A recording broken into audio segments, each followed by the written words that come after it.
So when you hear that they're making another Bourne movie, after you already know that Matt Damon agreed that he would never be in another Bourne movie, he being Jason Bourne, without the participation of director Paul Greengrass, who directed the second and third Bourne movies, and then you see that there's going to be another fourth Bourne movie without Jason Bourne in it, without Matt Damon in it, without Paul Greengrass in it, it's hard to conceive of it as anything other than a cash-in. And actually, having seen it, it's impossible to conceive of it as anything other than a cash-in. It is a cash-in, in fact. It's a story that's tangentially related to the Bourne story. Notice that they weren't polite enough to take the Bourne part out of the title, even though these two stories are really nothing to do with each other. I don't know how I'd feel about that if I was Jeremy Renner, who plays Alex Cross, the new agent that's focused on in the continuation of the Bourne series.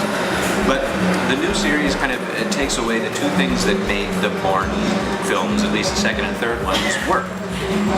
And that's because Paul Greengrass isn't there anymore, and it's because the script isn't a very good one. The Bourne series has always been one about revenge and vengeance. Those two things, getting righteous revenge on these uptight bureaucrats that have wronged you.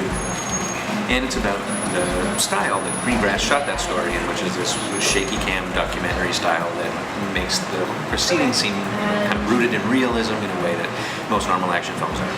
None of that's here anymore. The story's not about revenge. It's boring, really boring. A boring Bourne film, no surprise. Chase story that never really goes anywhere interesting. It takes a very long time to do so. So what should you watch instead? Watch a movie that inspired Paul Greengrass in the first place when he was making the second and third Bourne movies, and watch The Battle of Algiers from Action Film. An absolutely classic, controversial action film that was one of the first ones to be shot in the style of the way that the second and third Bourne films were shot. Bourne films back that had something to say, an interesting way of saying it, unlike the fourth one, which you shouldn't really bother with at all, unless you're really